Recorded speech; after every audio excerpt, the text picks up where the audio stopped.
Science 2 का part 2 है। इसमें हम देखेंगे 5th chapter towards green energy. Okay, चलो यहाँ पर हम फर्स्ट क्वेश्चन देखेंगे। Observe the diagram and answer the questions. ये डायग्राम आपको ऑब्जर्व करना है और नीचे कुछ क्वेश्चंस पूछे गए हैं, उनके आंसर बताना है। सो देखिए यहाँ पर first question, which energy is generated from the power plant. ये जो आपको डायग्राम दिया है वो एक पावर प्लांट है, नेचुरल गैस पावर प्लांट है। तो इसमें कौन सी एनर्जी प्रोड्यूस होती है, जनरेट होती है, ये पूछा है। आंसर आएगा इसका electrical energy. State it's sources, यानी कि इसमें फ्यूल में आप क्या यूज़ करोगे, कोल यूज़ करोगे या क्या यूज़ करोगे। सो यहाँ पर नेचुरल गैस यूज़ किया जाता है, याद रखना। Okay, which is more eco friendly, कौन सा इको फ्रेंडली है, पावर जनरेशन फ्रॉम कोल या power generation from natural gas. Obviously power generation from natural gas is more eco friendly. क्यों? नेचुरल गैस के अंदर ना सल्फर नहीं होता है, ओके, और वो लेस एयर पोल्यूशन क्रिएट करता है। सो देखिए यहाँ पर answer, power generation from natural gas is more eco friendly than the power generation from coal. Okay, तो नेचुरल गैस काफ़ी इको फ्रेंडली है। क्यों? As natural gas does not contain sulphur, natural gas में सल्फर नहीं होता है। Burning of natural gas result in less pollution and thus more eco friendly. तो इसलिए power generation from natural gas क्या है, काफ़ी इको फ्रेंडली माना जाता है। Second question, draw schematic of power plant based on the natural gas and answer the following questions. अभी हमने देखा था नेचुरल गैस पावर प्लांट, अब यहाँ पर आपको डायग्राम ड्रॉ करना है। तो ये डायग्राम काफ़ी इंपॉर्टेंट बनती है। यहाँ पर आप क्या करोगे, ये 2 बार डायग्राम ड्रॉ करो और सारे नेमिंग का भी देख लो कैसे कैसे नेमिंग दिया हुआ है। तो फर्स्ट क्वेश्चन देखिए, eight which place natural gas power plant is situated in Maharashtra. तो महाराष्ट्र में कौन से प्लेस पर ये नेचुरल गैस पावर प्लांट है? तो अंजनवेल। स्पेलिंग यहाँ पर रॉन्ग है, आपके टेक्स्ट बुक में 5th चैप्टर में इसका स्पेलिंग अच्छे से दिया हुआ है, जाओ और चेक कर लो एक बार। How is pollution reduce in natural gas based power plant. अभी देखा था ना हमने, natural gas does not contain sulphur, burning of natural gas result in less pollution. Natural gas के अंदर सल्फर नहीं होता है, तो उसको बर्न करने के बाद लेस एयर पोल्यूशन क्रिएट होता है। सो ये देखा हमने। Give 2 examples of eco friendly electricity process. Okay, so eco friendly बताना है। Electricity generation from wind and sunlight are 2 examples of eco friendly electricity process, wind and sunlight. Now third question देखेंगे, यहाँ पर आपको टेबल कंप्लीट करना है। तो electric energy से क्या क्या चलता है बेटा? इलेक्ट्रिक फैन चलता है, टेलीविज़न चलता है। मैकेनिकल एनर्जी से क्या क्या चलता है? Swing machine, bicycle. Thermal energy से क्या क्या चलता है? Thermal power station, turbine, stove. और सोलर एनर्जी से क्या चलता है? Solar cooker and solar heater. What are the advantages of hydro electric power generation, यानी कि पानी से आप अगर इलेक्ट्रिसिटी बनाते हो तो उसके क्या एडवांटेजेस है? First advantage, no fuel is burned in hydro electric power generation. Wow, ये फर्स्ट है। इसमें कोई भी फ्यूल यूज़ नहीं होता है। उसकी वजह से क्या होगा? Thus no air pollution due to combustion of fuel occurs. तो फ्यूल ही नहीं यूज़ हो रहा, तो एयर पॉल्यूशन होने का सवाल ही नहीं उठता। So this is first advantage है यहाँ पर। Second advantage, electricity can be generated when ever required if dam has sufficient water storage. अगर डैम में सफिशेंट पानी है तो इलेक्ट्रिसिटी हमें जब भी चाहिए तब जनरेट कर सकते हैं, एट एनी टाइम। इस सेकेंड है, during rainy season the water in the water reservoirs can be replenished and used for power generation। तो रेनी सीजन में क्या होता है, डैम में जो पानी कम हुआ होता है वो फिर से रिप्लेनिश होता है, यानी कि फिर से डैम भर जाता है पानी से, और फिर उसका इस्तेमाल हम पावर जनरेशन के लिए कर सकते हैं। ओके, और थर्ड लिख सकते हो, water is a renewable source of energy. Water क्या है, फोर्थ लिख सकते हो आप point, water is a renewable source of energy. Okay, ये भी लिख सकते हो। तो ये थे advantages of hydro electric power generation. Next आपको ये चार्ट कंप्लीट करना है, स्टेजेस है। देखो यहाँ पर इलेक्ट्रिकल एनर्जी बनानी है। इलेक्ट्रिकल एनर्जी बनाने के लिए किसकी ज़रूरत पड़ेगी, ऑब्वियसली जनरेटर की। अब जनरेटर को घुमाने के लिए किसकी ज़रूरत पड़ेगी, टरबाइन की।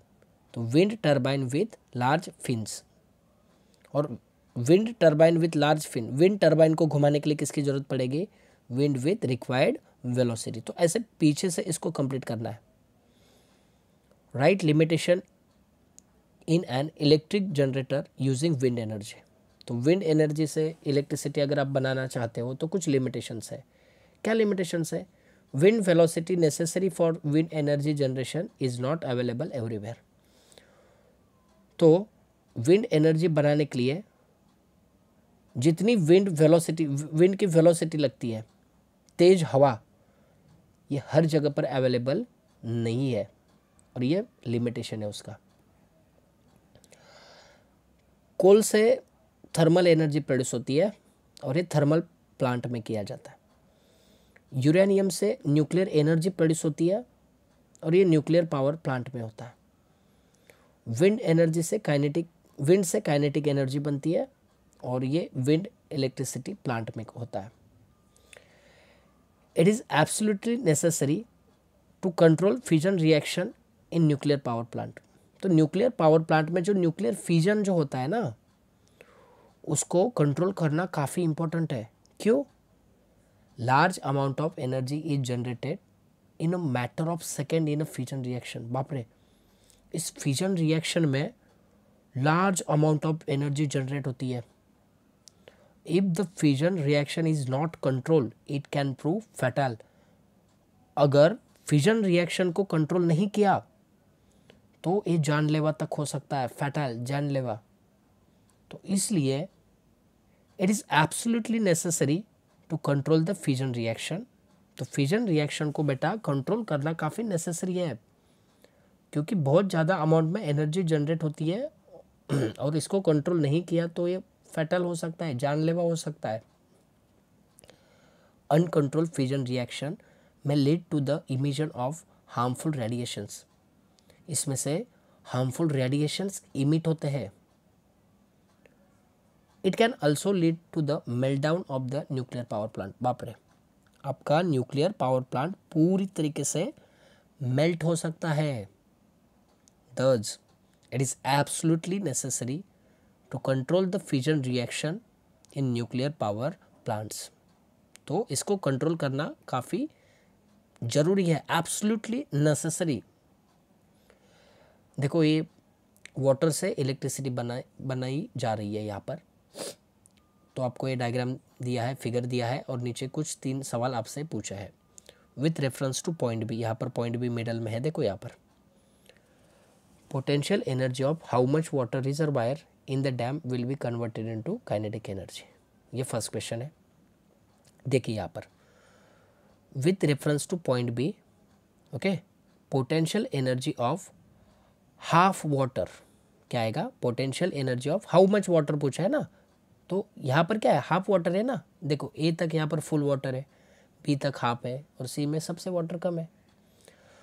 तो आंसर इसका ऐसे लिखना है, with reference to point B, ये मत देखो, with reference to point B potential energy of how much की जगह पर क्या लेना है, half, okay, half of the water reservoir in a dam will converted into electrical energy.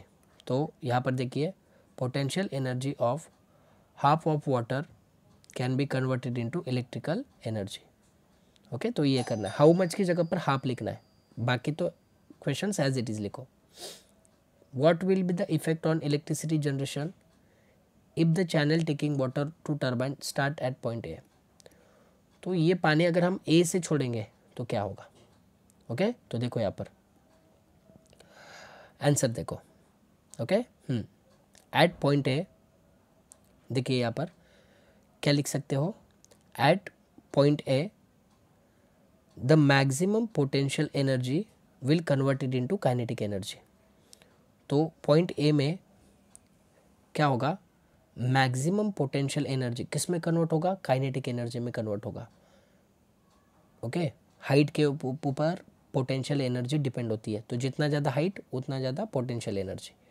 तो यहाँ से अगर पानी छोड़ा तो maximum potential energy will converted into kinetic energy, और उसकी वजह से पानी काफ़ी स्पीडफुली आएगा, उसकी काइनेटिक एनर्जी काफ़ी ज़्यादा होगी। उसकी वजह से क्या होगा, देखिए due to which turbines will rotate with more speed. और ये टर्बाइन जो है ना बेटा, ये काफ़ी ज़्यादा स्पीड से रोटेट करेगा। दस मोर इलेक्ट्रिसिटी विल बी जनरेटेड, और उसकी वजह से मोर इलेक्ट्रिसिटी जनरेट होगी। What will be the effect on the electricity generation if the channel taking water to turbine start at point C? अगर ये वाटर हमने पॉइंट सी से लिया तो क्या होगा? तो वहाँ पर क्या होगी, मिनिमम पोटेंशियल एनर्जी होगी। तो देखो at point C the minimum potential energy will be converted into kinetic energy due to which turbines will rotate with less speed. और उसकी वजह से ना ये जो टर्बाइन है वो कम स्पीड से रोटेट करेगा, दस less electrical energy will be generated. तो सबसे ज़्यादा इलेक्ट्रिकल एनर्जी कब जनरेट होगी? जब ए से पानी छोड़ेंगे। हाफ कब होगी? जब बी से छोड़ेंगे। और लेस कब होगी? जब सी से छोड़ेंगे। सो ये था क्वेश्चन और उसका आंसर। अब नेक्स्ट क्वेश्चन देखते हैं। हाँ देखो फिर से यही आ गया, पहले ये वाला देखते हैं, बी वाला। देखो इलेक्ट्रिकल एनर्जी है, ओके ये क्या है, वेट, इस फॉर्मेट को हम आगे से कवर करेंगे। एनर्जी ट्रांसफॉर्मेशन है ना, तो एनर्जी ट्रांसफॉर्मेशन को आगे से कब फिल करना है? ओके चलो देखो, केमिकल एनर्जी इन कोल, कोल के अंदर केमिकल एनर्जी होती है, उसको जलाने के बाद थर्मल एनर्जी बनती है। तो एनर्जी ट्रांसफॉर्मेशन जब भी आएगा तो आगे से स्टार्ट करना है, वरना आप पीछे से ही करेंगे। यहाँ पर फर्स्ट क्वेश्चन में मैं बताता हूँ। केमिकल एनर्जी इन कोल, कोल के अंदर केमिकल एनर्जी होती है, इसको जलाने के बाद थर्मल एनर्जी बनती है। ओके फिर ये थर्मल एनर्जी से क्या होता है, kinetic energy in steam. Okay ये थर्मल एनर्जी से पानी काफ़ी गर्म होता है और वो पानी का स्टीम बनता है, और उसमें कौन सी एनर्जी होती है? Kinetic energy in steam. और ये स्टीम टरबाइन के ऊपर जाकर टकराता है और टरबाइन घूमता है, तो क्या, काइनेटिक एनर्जी इन टरबाइन। और फाइनली क्या बनेगा? इलेक्ट्रिकल एनर्जी बनेगा। अब देखो यहाँ पर ये इसको, तो अभी यहाँ पर एनर्जी ट्रांसफॉर्मेशन नहीं है ना, ओके तो हम पीछे से करेंगे। तो यहाँ पर इलेक्ट्रिकल एनर्जी बनती है, इसको बनाने के लिए बेटा जनरेटर का ज़रूरत पड़ता है, और जनरेटर को घुमाने के लिए किसकी ज़रूरत पड़ती है? स्टीम टरबाइन की ज़रूरत पड़ती है। और स्टीम बनाने के लिए किसका ज़रूरत है? बॉयलर की ज़रूरत है। बॉयलर क्या करेगा? वाटर को स्टीम में कन्वर्ट करेगा। ओके और बॉयलर में आप क्या यूज़ करोगे? फ्यूल कोल यूज़ करोगे, कोयला यूज़ करोगे। देखो ये स्टीम बन गया। स्टीम का फिर से पानी बनाने के लिए यहाँ पर एक सिस्टम होता है, system for converting steam back to the water. तो ऐसे फ्लो चार्ट लर्न करने हैं। तो अभी एक काम करो, वीडियो होने के बाद 5th चैप्टर में जितने भी फ्लो चार्ट है ना वो काफ़ी इंपॉर्टेंट है, वो सब याद कर लो। ट्रिक भी मैंने बताई है यहाँ पर, 3-3 मार्क्स के लिए आ रहे भाई, फ्री के है ये, तो कर लो आगे। डिसएडवांटेजेस तो हमने देख लिया हाइड्रो इलेक्ट्रिक पावर प्लांट के। अब डिसएडवांटेज देखते हैं। तो देखो क्या डिसएडवांटेज है, विलेजेस टाउन्स फॉरेस्ट में submerge due to back water. Okay तो इतना बस लिखो। तो बैक वाटर यानी कि पानी क्या करते हैं, रोकते हैं, उसकी वजह से वो जो पानी है ना वो पीछे के और फैल जाता है, तो उसकी वजह से विलेज टाउन फॉरेस्ट ये सबमर्ज होते हैं, ओके डूब जाते हैं। सेकेंड डिसएडवांटेज देखो, this leads to the force migration of living population in that area. तो लोगों को सॉरी मेरी तबीयत ख़राब है, सॉरी खांसी आ रही है। देखो, this leads to force migration of living population in that area. तो उस एरिया में रहने वाले लोगों को माइग्रेट करवाना पड़ता है, दूसरी जगह पर भेजना पड़ता है, तो ये डिसएडवांटेज है। The obstruction of flow of river water may have adverse effect on the living world in river. तो जो भी मछलियाँ वगैरह होती है, प्लांट होते हैं, उनके ऊपर एडवर्स इफेक्ट होता है क्योंकि हम पानी को रोक के रखते हैं। उसकी वजह से फिर नीचे पानी नहीं जाता, तो नीचे वाली मछलियाँ वगैरह एक्वेटिक लाइफ क्या करेगी मुझे बताओ। तो डिसएडवांटेज है ना, यस डिसएडवांटेज है। इन hydro electric power generation environment friendly. तो पानी से अगर बिजली बनाना है तो ये एनवायरमेंटल फ्रेंडली है। व्हाट इज़ योर ओपिनियन, क्या आपका ओपिनियन है? Hydro electric power plant offers the advantage of providing clean and renewable electricity without the need for the combustion of fossil fuel. तो ये क्लीन और रिन्यूएबल इलेक्ट्रिसिटी देता है और या इसमें कोई भी फॉसिल फ्यूल को जलाना नहीं पड़ता। लेकिन ना, but the construction and operation of hydro electric power plant can cause damage to the wild life habitats. यानी कि जंगल वगैरह जो होता है उसको काटना पड़ता है, पेड़ वगैरह, तो वाइल्ड लाइफ हैबिटेट्स डैमेज होती है। And have an adverse effect on the living world in river. तो रिवर के अंदर जो भी मछलियाँ लिविंग वर्ल्ड है उनके ऊपर भी एडवर्स इफेक्ट होता है। तो यहाँ पर अच्छी बातें भी लिखना है और बाद में बुरी बातें भी लिखनी है। चलो, ये विंड टर्बाइन है, विंड मिल है। ओके, देखते हैं। Identify the given diagram. Wind turbine नहीं तो wind mill. What is the source of energy in this project? तो सोर्स क्या है अपना? हवा, wind. Why this source is suppose to be eco friendly? क्यों? ये नेवर एंडिंग है, कभी नहीं हवा खत्म होगी। The use of wind energy does not lead to the environmental problem. और एनवायरमेंट में कोई प्रॉब्लम भी नहीं आता इससे। Hence this source of energy can be eco friendly. इसका नाम थोड़ा सा जाके देख लो टेक्स्ट बुक में, नेमिंग भी आ सकता है। Next question, hydro electric energy, solar energy and wind energy are called renewable energies, why? Okay, देखो, ओके हाँ, सबसे पहले उन्होंने रिन्यूएबल एनर्जी का डेफिनेशन बताया यहाँ पर। तो देखो, the source of energy which are being produce continuously in nature and are inexhaustible are called renewable source of energy. तो कुछ एनर्जी के सोर्सेज जो होते हैं वो एनवायरनमेंट में कंटिन्यूसली प्रोड्यूस होते हैं और वो इनएग्जॉस्टिबल होते हैं, यानी कि कभी भी ख़त्म न होने वाले। उनको हम रिन्यूएबल सोर्सेस ऑफ एनर्जी कहते हैं। उनको क्या कहते हैं? रिन्यूएबल सोर्सेस ऑफ एनर्जी कहते हैं। अब यहाँ पर बताया गया है ये क्यों रिन्यूएबल एनर्जी सोर्सेस है, इनके बारे में। तो देखो क्यों, hydro electric gen energy, solar energy, wind energy are produce from sources like water. Hydro electric energy के लिए किसकी ज़रूरत पड़ती है? वाटर की। सोलर एनर्जी के लिए सनलाइट की। विंड एनर्जी के लिए विंड की ज़रूरत पड़ती है। तो इन सोर्सेस की ज़रूरत पड़ती है। That are produce continuously and in nature and will not get depleted. और ये जो वाटर, सनलाइट, विंड, ये कंटिन्यूसली प्रोड्यूस होते हैं नेचर में और वो कभी भी ख़त्म नहीं होते हैं। Thus hydro electric energy, solar energy and wind energy are called renewable energies. तो ये क्या है? रिन्यूएबल एनर्जीज है। यहाँ पर 5 चैप्टर ख़त्म हुए। अब नेक्स्ट चैप्टर यहाँ पर देखेंगे 6, एनिमल क्लासिफिकेशन। ओके, अब एक काम करो आप लोग, इसके 1 मार्क्स के जो क्वेश्चन है ना, आप स्क्रीनशॉट लेना और याद करना आप खुद से। ओके, लीजिए स्क्रीनशॉट लीजिए। ये फ्यूजन रिएक्शन है। Okay sorry, 5th chapter complete हुआ है। थोड़ी सी तबीयत डाउन है। चलो इसका भी स्क्रीनशॉट लीजिए। ऑब्जेक्टिव्स। चलो स्टार्ट करते हैं यहाँ पर। State any 4 benefits of animal classification. Animal classification के बेनिफिट्स लिखने हैं। देखो,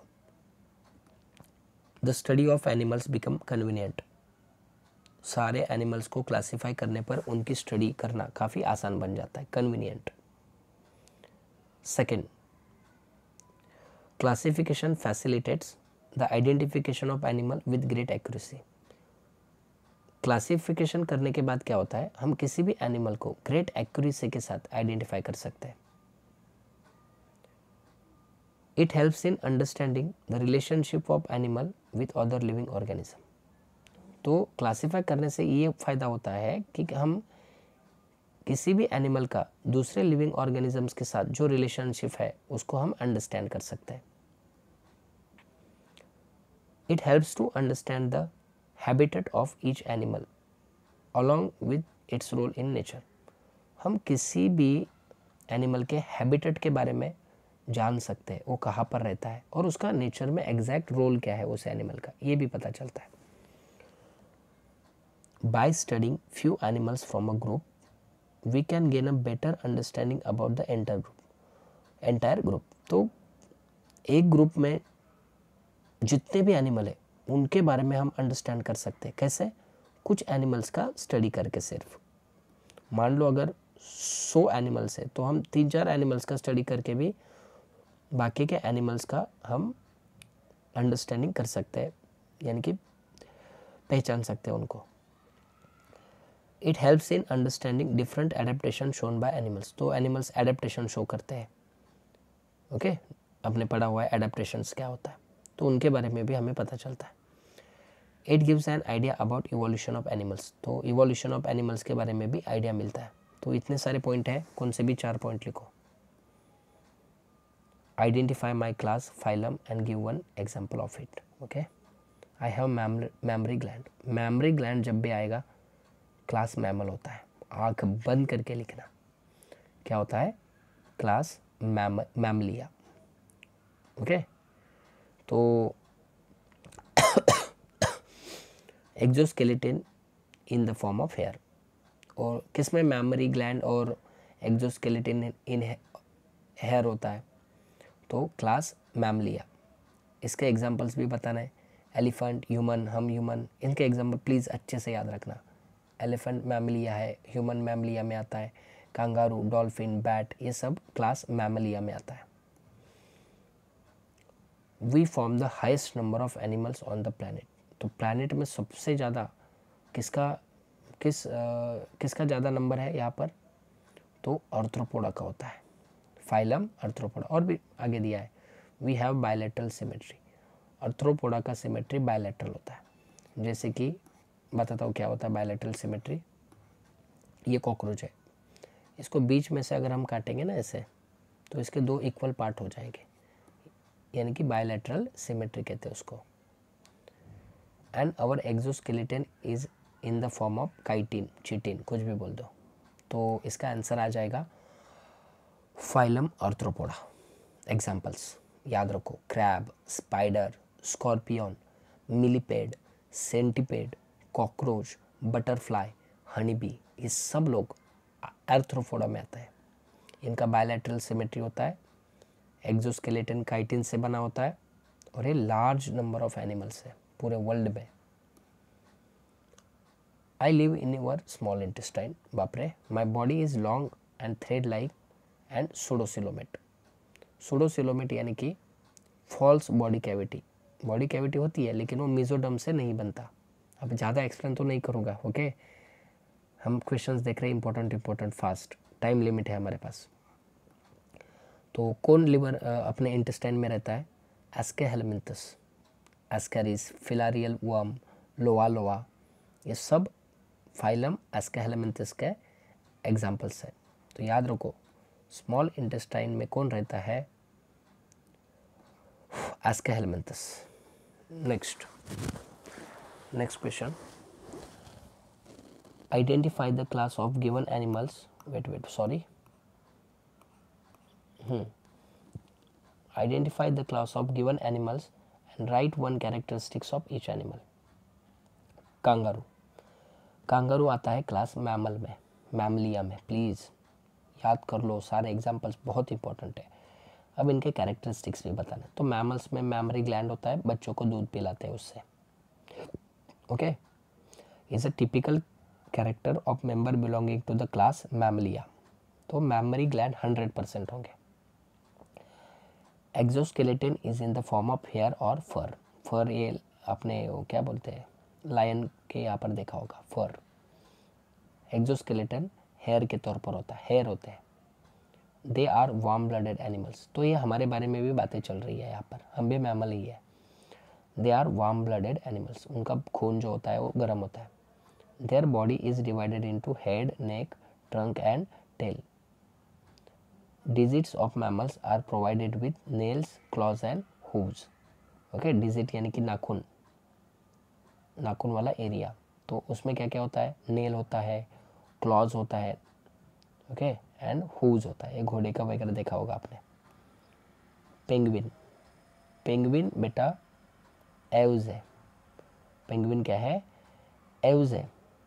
ओके, एव्स यानी कि पंछियों में आता है, हाँ, बर्ड्स में। Members of class Aves are completely adapted for aerial life.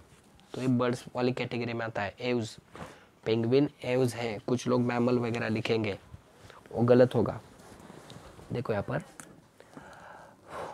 The members of class Aves are completely adapted for aerial life. उड़ने के लिए एडेप्टेबल होते हैं वो लोग, बने होते हैं। दे आर होमियोथम्स, यानी कि सारे बर्ड्स होमियोथम्स होते हैं। इसका मतलब they can maintain a constant body temperature, वो अपना बॉडी टेम्परेचर कांस्टेंट रखते हैं। होमियोथम है। हम कौन थे, वार्म ब्लडेड थे। पंछी क्या है, होमियोथम है। Their body is a spindle shape, उनका बॉडी स्पिंडल शेप होता है। स्पिंडल शेप यानी कि कुछ ऐसा, मछलियों जैसा। ओके, बॉडी क्या होता है, स्पिंडल शेप होता है। ऐसे बर्ड्स ऐसे होते हैं ना, उनका सॉरी, क्यों स्पिंडल शेप होता है, to reduce air resistance during flight. उड़ते वक्त एयर का ज़्यादा रेजिस्टेंस न हो, वो कम हो, इसलिए उनका बॉडी स्पिंडल शेप होता है। Fore limbs are modified into wings, आगे वाले जो लिम्स होते हैं उससे विंग्स बनते हैं। Digits are provided with claws and are covered with scales, और स्केल्स होते हैं, खवले मराठीमध्ये बोलतो त्याला आपण, माशाच्या वरती असतात ना ते। Jaws are modified into beak, चोच में बदलता है, जबड़ा चोच में बदलता है। Neck is present between head and trunk. Exoskeleton is in the form of feather, feather होते हैं यहाँ पर। ओके, पिस मराठीमध्ये बोलतो आपण त्याला। क्रोकोडाइल, ये रेप्टाइल्स में आता है, एम्फीबिया में नहीं आता। प्लीज़ प्लीज़ याद कर लो। ओके, देखो यहाँ पर क्या है, रेप्टिलिया। रेप्टिलिया किस में आता है, तो रेप्टिलिया आता है यहाँ पर, सॉरी, क्रोकोडाइल किस में आता है, रेप्टाइल्स में आता है। देखो characteristics, it is a poikilothermic, that is cold blooded animal है। हम कहते हैं वार्म ब्लडेड, पंछी कहते हैं होमियोथम्स, और रेप्टाइल क्या है, कोल्ड ब्लडेड है। They have dry skin covered with scales, कात म्हणतो आपण याला मराठीमध्ये, सापाची कात बघितले ना ती, और उनका स्किन ड्राई होता है। दे ले एग्स ऑन लैंड, और वो एग्स देते हैं। They have digits provided with claws and neck is present between head and trunk. They creep on land, वो रेंगतात थे, क्रीप करते हैं, क्या करते, सांप देखा है ना आपने कैसे चलता है, उसको क्रीपिंग कहते हैं। As their body can not be lifted up, क्यों क्रीप करते हैं, उनका बॉडी लिफ्ट नहीं होता। नेक्स्ट यहाँ पर फ्रॉग, फ्रॉग के बारे में देखेंगे। ये क्लास एम्फीबिया में आता है, यानी कि पानी में भी रहता है और लैंड में भी रहता है। Characteristics, larvae of amphibians are strictly aquatic. Larvae मतलब छोटे छोटे बच्चे, ये स्ट्रिक्टली एक्वेटिक होते हैं and perform aquatic respiration only.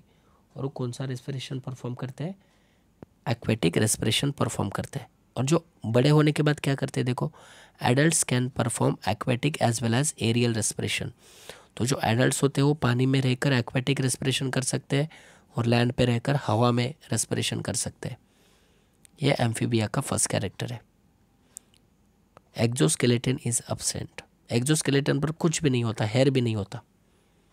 And skin is usually kept moist for respiration. इनका स्किन हमेशा गीला होता है रेस्पिरेशन करने के लिए। They have 2 pairs of appendages. उनके पास 2 पेयर ऑफ अपेंडेजेस होते हैं, यानी कि सामने वाले 2 और पीछे वाले 2 pair. And their digits are without claws. कोई भी क्लॉज नहीं होता है, नाखून बोलते हैं ना, नखिया वगैरह। Neck is absent. इनमें नेक नहीं होता। Eyes are prominent with eyelids. छोटे छोटे आईलिड्स होते हैं। External ear is absent but tympanium is present. Okay, tympanium membrane, ये देखो ये वाला, इसको टिम्पैनियम मेम्ब्रेन कहते हैं। ये जो है ना वो, इसको टिम्पैनियम मेम्ब्रेन कहते हैं। आगे wait wait wait wait wait sea horse, ये पाइसेस में आता है। पाइसेस मतलब फिश। तो इनके कैरेक्टरिस्टिक्स देखेंगे। Members of class Pisces are poikilothermic, cold blooded होते हैं। ये फिश भी क्या होते हैं, कोल्ड ब्लडेड होते हैं। दे आर मरीन और फ्रेश वाटर एनिमल्स, ये समंदर में भी रहते हैं और नदियों में भी रहते हैं।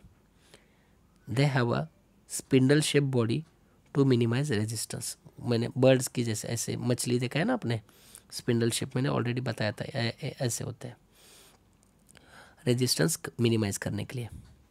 दे हैव पेयर्ड और unpaired fin for स्विमिंग्स।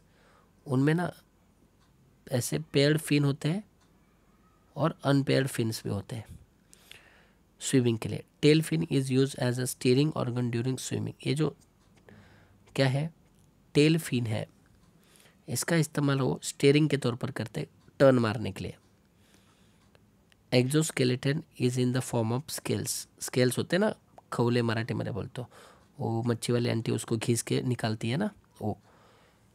And endoskeleton is either बोनी और कार्टिलेज। अंदर बोन तो होंगे, नहीं तो कार्टिलेज जो होगा। Respiration takes place through the gills. कल्ले मराठीमध्ये आपण बोलतो, गिल से रेस्पिरेशन करते हैं। और पाइसेस को सुपर क्लास बोला जाता है। एव्स और मैमलिया के बीच में बताना है। एव्स यानी कि क्या, पंछी। मैमलिया यानी कि हम लोग। मैमरी ग्लैंड्स आर एब्सेंट, नहीं होता। दूध पिलाने के लिए ग्लैंड नहीं होती है। Mammary glands are present. Okay, ये कम्प्लीटली एडेप्टेड है उड़ने के लिए, एरियल लाइफ के लिए। और हम टेरेस्ट्रियल एनिमल्स हैं, लेकिन हम में भी कुछ एक्सेप्शन है। डॉल्फिन एंड बैट, अरे बाप रे, बैट पंछी नहीं है, बैट मैमल है। और डॉल्फिन मछली नहीं है, डॉल्फिन भी क्या है, मैमल है। प्लीज़ इनको याद रखो। Body is divided into head, neck and trunk. Body किस में डिवाइड है, हेड में, नेक में और ट्रंक में। Body is divided into head, neck, trunk and tail. Exoskeleton is present in the form of feathers. Okay, exoskeleton is present in the form of hairs और fur. बाल नहीं तो फर होते हैं, और यहाँ पर फिदर्स होते हैं, पंख आपण म्हणतो मराठीमध्ये। Digits are covered with scales and bear claws. Digits are provided with nail, claws और हूव्स होता है। एग्जाम्पल्स याद रखो इनके, डॉल्फिन, कंगारू, बैट, इनको ये मैमल कैटेगरी में आते हैं। बेटा cockroach. To which phylum does the animals included, तो अर्थ्रोपोडा में आता है। अर्थ्रोपोडा यानी कि ऐसे लेग होते हैं, देखो जॉइंटेड लेग। इधर आप पकड़ोगे तो ये आपके हाथ में ही रह जाएगा और ये कॉकरोच आगे चला जाएगा, क्यों, क्योंकि वो जॉइंटेड लेग्स है। अर्थ्रोपोडा कहा जाता है। एक्जोस्केलेटन किससे बनता है, काइटिन, चिटिन, कुछ भी बोल दो। और बॉडी बायलैटरल सिमेट्री होती है इनका, बीच में से काटोगे तो 2 इक्वल हाफ बन जाते हैं। देखो ये माउथ है, ये हार्ट है, बाप रे, हार्ट, हाँ हाँ, ये लंग्स है, ये लीवर है, किडनी है, स्किन है, नाम लिखना था। ओके, इसको थोड़ी देर बाद देखेंगे। Wait, cockroach belongs to phylum Arthropoda. क्यों, अभी देखा भाई, कॉकरोच हैज जॉइंटेड अपेंडेजेस, उसके पैर जॉइंटेड है। Which is the characteristic feature of the members belonging to the phylum Arthropoda. उसके जॉइंटेड लेग होने की वजह से वो फाइलम अर्थ्रोपोडा में बिलोंग करता है। The body of cockroach is triploblastic, 3 layer से बनी होती है इसका body, mesoderm, endoderm, ectoderm. Eucoelomate true body cavity होती है। बायलैटरल सिमेट्रिकल, बीच में से कट करोगे तो दो इक्वल हाफ हो गए। सेगमेंटेड बॉडी होती है। And divisible into head, thorax and abdomen. तो इस सब किसके कैरेक्टर्स है? आर्थ्रोपोडा के। और एक इसकी वजह से कॉकरोच आर्थ्रोपोडा में बिलोंग करता है। इट्स एक्सोस्केलेटन इज काइटिनस, इसका एक्सोस्केलेटन भी बेटा काइटिनस से है। Due to presence of this characters, इतने सारे कैरेक्टर्स है उसके अंदर, it can be said that cockroach belongs to the phylum Arthropoda. Sorry, क्या बोल रहा हूँ मैं। तो इसकी वजह से कॉकरोच को आर्थ्रोपोडा में क्लासिफाई किया गया है। क्लास रेप्टिलिया के कैरेक्टरिस्टिक्स बताने। पायोकिलोथर्मिक होता है, cold blooded, they locomote by creeping. क्यों? क्योंकि उनका बॉडी लिफ्ट नहीं हो पाता। Digits are provided with claws, their skin is dry and scaly, neck is present between head and trunk, external ear is absent. Butterfly and bat, butterfly Arthropoda में आता है। Okay, bat किस में आता है? फाइलम कोर्डेटा, नहीं तो mammals भी कह सकते हो। इनके जॉइंटेड अपेंडेजेस होते हैं, लेग्स होते हैं, जॉइंट होते हैं, इनका ऐसा कुछ नहीं होता। It has 4 wings for flying, it has patagium that function as a wing. इसमें फोर विंग्स वगैरह कुछ नहीं होते हैं, पैटेजियम होता है, उससे वो उड़ता है। Body is divisible into head, thorax and abdomen. इनका body is divided into head, neck, trunk and tail. Exoskeleton chitin से होता है, इसका एक्सोस्केलेटन किसके फॉर्म में होता है? हेयर्स में होता है। फ्रॉग आ गया, फ्रॉग एम्फीबिया में बिलोंग करता है। फ्रॉग किस में बिलोंग करता है? एम्फीबियंस में बिलोंग करता है। ओके, तो देखो, the animals shown in the figure belong to the class Amphibia. Characteristics बता रहे हैं, तो हमने ये देखा हुआ है। प्लीज़ इसको थोड़ा सा पॉज करिए और पढ़िए। हमने कैरेक्टरिस्टिक्स देखे ऊपर ही। Distinguish between chordates and non chordates. तो कॉर्डेट्स में क्या होता है? एक बोनी लाइक स्ट्रक्चर होता है, उसको नोटोकॉर्ड कहा जाता है, और वो बॉडी को सपोर्ट करता है। Body is supported by notochord, bone like structure है। नॉन कॉर्डेट्स में नोटोकॉर्ड नहीं होता, body is not supported by notochord. Chordates, pharyngeal gill slits are present at least in developmental stage. pharyngeal gill slits होते हैं, pharynx में छोटे whole होते हैं। pharynx अपना जो नेक वाला एरिया है ना, वो pharynx है, तो उधर गिल स्लिट्स होते हैं, उससे रेस्पिरेशन किया जाता है। और एटलीस्ट डेवलपमेंटल स्टेज में तो होंगे ही होंगे। तो कॉर्डेट्स में भी हम आते हैं। ओके, तो जब माँ के पेट में pharyngeal gill slits होते हैं, नाक नहीं होता हमें सांस लेने के लिए। नॉन कॉर्डेट्स में pharyngeal gill slits absent होता है। Okay, nerve cord is hollow and present dorsally.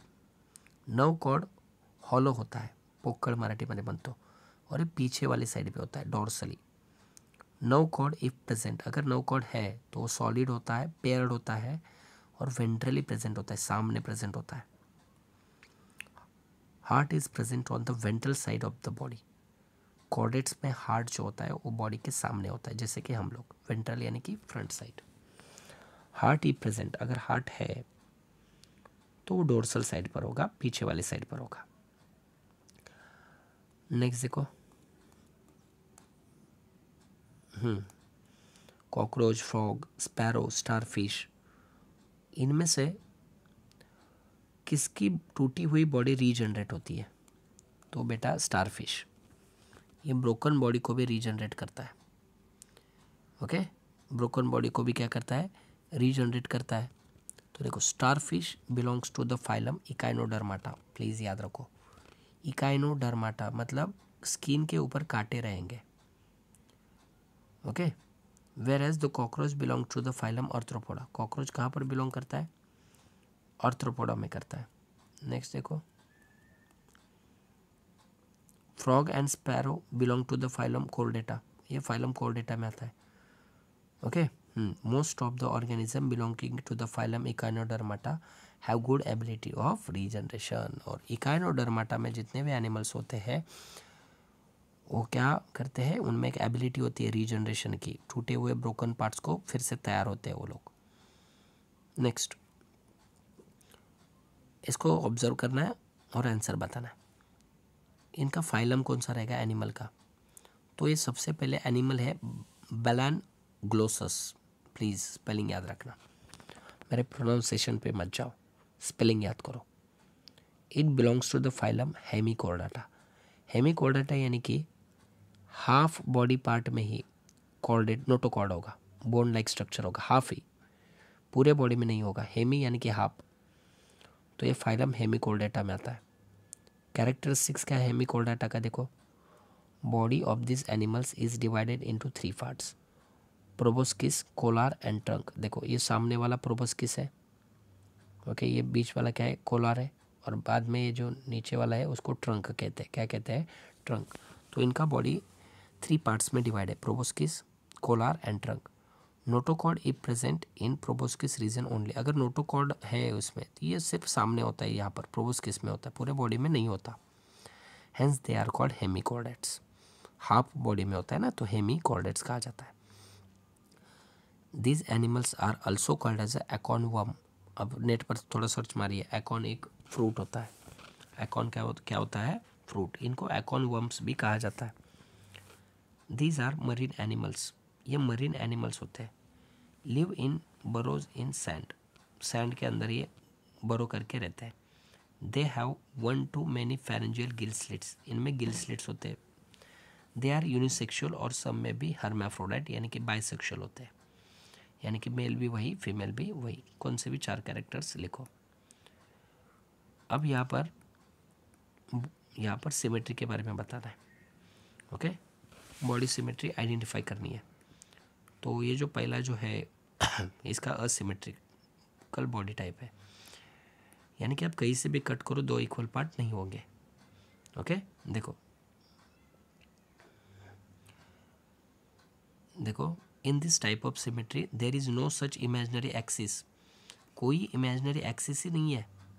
देखो इसके बीच में से अगर कट करोगे तो 2 पार्ट में डिवाइड होगा, तो एक्सिस है इसका इमेजिनरी, लेकिन इसका इमेजिनरी एक्सिस ही नहीं है। In this type of symmetry there is no such imaginary axis of the body through which we get 2 equal halves. तो बॉडी में कोई भी इमेजिनरी एक्सिस ही नहीं है जिससे हम 2 पार्ट में डिवाइड कर सकते हैं। अमीबा, पैरामोशियम और सब स्पॉन्जेस है इसका एग्जांपल है। फिर देखो ये क्या है, यहाँ पर रेडियल सिमेट्री है, यानी कि बहुत सारे एक्सिस होती है, ओके। तो देखो यहाँ पर इन this type of symmetry, okay, if an imaginary cut passes through the central axis, central axis से अगर आप इमेजिनरी कट पास करते हो ऑफ एनी प्लेन, कहीं से भी, it gives 2 equal halves, okay. तो स्टारफिश में तो टोटल 5 डिफरेंट प्लेन्स है और वो सेंट्रल एक्सिस से पास होते हैं, यानी कि बीच में से आप अलग अलग 5 जगहों पर से कट कर सकते हो, ओके। थोड़ा सा समझाना मुश्किल हो रहा है, लेकिन देखो यहाँ पर थोड़ा सा मैं बताने की कोशिश करता हूँ। कुछ ऐसे बिट, अरे गया कहाँ गया भाई, ऐसे क्यों भाग रहे हो? मान लो ये एक सेंट्रल एक्सिस है, तो आप ऐसे भी कट कर सकते हो, ऐसे भी कट कर सकते हो, ऐसे, तो कहीं से भी कट करो, कौन से भी प्लेन से कट करो, आपको 2 इक्वल पार्ट मिलेंगे, इसलिए रेडियल सिमेट्री कहा जाता है। और स्टारफिश में तो बेटा 5 है, 5 यहाँ पर, ओके। चलो नेक्स्ट, बायलैटरल सिमेट्री। यहाँ पर एक ही इमेजिनरी एक्सिस होती है सिर्फ और सिर्फ, और उससे ही बॉडी 2 इक्वल पार्ट में डिवाइड होती है, यानी कि insect, fish, frog, birds, humans हम आते हैं। तो सिमेट्री के बारे में इसको प्लीज़ रट्टा मारो। इसके डेफिनेशन आपको हार्ड लग रही है तो गूगल मारो, गूगल पर जो इजी डेफिनेशन रहेगा उसको याद कर लो। नेक्स्ट क्वेश्चन क्या है, देखो यहाँ पर, the tortoise lives on land as well as water, it can not be included in class Amphibia. ये जो टॉर्टोइज होता है ना वो पानी में भी रहता है और लैंड में भी रहता है, तो इसको एम्फीबियम में क्लासीफाई करना चाहिए था लेकिन नहीं किया। क्यों इंक्लूड नहीं किया, वाई, क्यों, रीज़न क्यों? देखो, the tortoise respires using lungs both on land and water. तो टॉर्टोइज कहीं पर भी जाए, पानी में चाहे लैंड पे हो, वो लंग्स से ही रेस्पायर करता है। Okay, unable to extract oxygen from water like true amphibians. True amphibians क्या करते हैं, पानी में से ऑक्सीजन एक्सट्रैक्ट करते हैं, लेकिन ये नहीं कर पाता, अनेबल है। Okay, which respire through their skin in water. और ये जो एम्फीबियंस होते हैं वो पानी में भी स्किन से रेस्पायर करते हैं, लेकिन टॉर्टोइज के पास ऐसे कुछ नहीं है, ये लंग से रेस्पायर करता है, इसलिए उनको एम्फीबिया में नहीं डाला। Physiologically and anatomically they differ from amphibians. अरे बाहर से और अंदर से ये एम्फीबियन से डिफरेंट है। क्यों? With their dry स्कैली skin, presence of neck between the head and trunk, digits with clause, ऐसे किसी भी एम्फीबियंस के पास नहीं होता, इसलिए वो फिजियोलॉजिकली और एनाटॉमिकली डिफरेंट है। तो मुझे बताओ उसको क्यों एम्फीबिया में इंक्लूड करेंगे बेटा? अब बॉय को कोई गर्ल्स हॉस्टल में एडमिट करेगा क्या, इंक्लूड करेगा क्या? नहीं ना, ऐसे कुछ कैरेक्टर्स तो होने चाहिए। Despite their ability to live in water and on land, tortoise belong to the class Reptilia. बाप रे, ये लैंड में भी रहता है, वाटर में भी रहता है, सब कुछ माना, डिस्पाइट, इसके बावजूद भी टॉर्टोइज को रेप्टिलिया में रखा गया है। ओके, नॉट क्लास एम्फीबिया, इसको एम्फीबिया में नहीं रखा। कैल्करस स्पाइन, अभी देखा हमने, कांटे होते हैं कैल्शियम के बने हुए। Tube feet are use for locomotion and capturing prey. Tube feet आपने देखा होगा ना, वो क्या बोलते हैं उसको, स्टारफिश। तो फाइनल इकाइनोडर्माटा, तो ये एनिमल किस में आता है, कौन से फाइनल फाइलम में आता है? इकाइनोडर्माटा में आता है। Starfish, sea urchin, brittle star, sea cucumber. Next, calcareous spine जब भी आएगा तो इकाइनोडर्माटा होता है। I live in your small intestine, फिर से आ गया एस्कैरिस, फिलारियल वर्म, लोआ लोआ, एस्के एलिमेंथस में आते हैं, फाइलम एस्के एलिमेंथस में आते हैं। फॉल्स बॉडी कैविटी होती है। My body spindle shape, I respire with help of gills. Spindle shape यानी कि मछली और गिल्स। ओके, ये मछलियों की बात कर रहा है, class Pisces. Rohu, pomfret, sea horse, shark, electric ray, sting ray, ये इसके एग्जाम्पल्स हैं। ओके, तो 45 मिनट्स लगभग हो चुके हैं। ये सारे क्वेश्चन हमने कवर कर दिए हैं, 2 चैप्टर्स यहाँ पर ख़त्म हुए हैं। 1 मिनट, ये क्वेश्चन बाकी था ना, wait wait wait wait wait wait wait कहाँ गया भाई? हाँ, Balanoglossus, connecting link between chordates and non chordates. ये जो बलन ग्लोसेस है अभी देखा, वो कॉर्डेट्स और नॉन कॉर्डेट्स का कनेक्टिंग लिंक एमसीक्यू में पूछा जा सकता है, याद करो। क्यों? देखो, Balanoglossus belong to the phylum Hemichordata, ये हेमिकॉर्डेटा में बिलोंग करता है। अब ये जो बलन ग्लोसेस है ये कॉर्डेट जैसे कुछ कैरेक्टर्स दिखाता है, देखो, और नॉन कॉर्डेट्स जैसे भी कैरेक्टर्स दिखाता है, इसलिए तो कनेक्टिंग लिंक है। It possess certain characteristics of both chordates and non chordates. अब नॉन कॉर्डेट्स के कौन से कैरेक्टर दिखाता है? देखो, absence of vertebral column or spinal cord, okay, and worm-like body are the non-chordate-like characteristics seen in balanglosis. तो non chordate जैसे कौन कौन से कैरेक्टर दिखाता है? इसमें वर्टिब्रल कॉलम absent होता है, स्पाइनल कॉर्ड भी नहीं होता, इसका बॉडी वर्म लाइक होता है, आई सर का होता है अस्तो, और ये सारे कैरेक्टरिस्टिक्स नॉन कॉर्डेट्स के हैं, और ये बालांग्लोसिस सीन कर दिखाता है, तो इसलिए उसको नॉन कॉर्डेट्स भी बोला जाता है। लेकिन ये कॉर्डेट जैसे भी कैरेक्टर दिखाता है, कौन कौन से? इसमें नोटोकॉर्ड है, फैरेंजियल गिलस्लिट्स है, ये सारे कैरेक्टर जो है वो कॉर्डेट्स दिखाता है, और ये बालांग्लोसिस में है। उसकी वजह से Balanoglossus is considered as a connecting link between non chordates and the chordates, and finally 45 minutes में 2 चैप्टर कंप्लीट हुए हैं। नेक्स्ट चैप्टर है यहाँ पर इंट्रोडक्शन टू माइक्रोबायोलॉजी। क्या है? Introduction to microbiology. ये 7 चैप्टर है। ओके, इसके बाद कौन सा चैप्टर हम देखेंगे? सेल बायोलॉजी एंड बायोटेक्नोलॉजी देखेंगे। ओके, तो अभी ये चैप्टर 7th वाला इंट्रोडक्शन टू माइक्रोबायोलॉजी। देखिए यहाँ पर first question, observe the following figure and answer the question. इस फिगर को ऑब्जर्व करना है और आंसर बताने हैं। Identify the process shown in the figure. तो इसका नाम है disposal, waste disposal in modern landfill site. Okay, ये मॉडर्न लैंडफिल साइट है जिसमें वेस्ट का डिस्पोजल किया जाता है, कचरे को डिस्पोज करते हैं यहाँ पर। इसमें यहाँ पर नेक्स्ट देखो, explain the process in short. Process को एक्सप्लेन करो। In this method of waste disposal large pits are dug in an open area.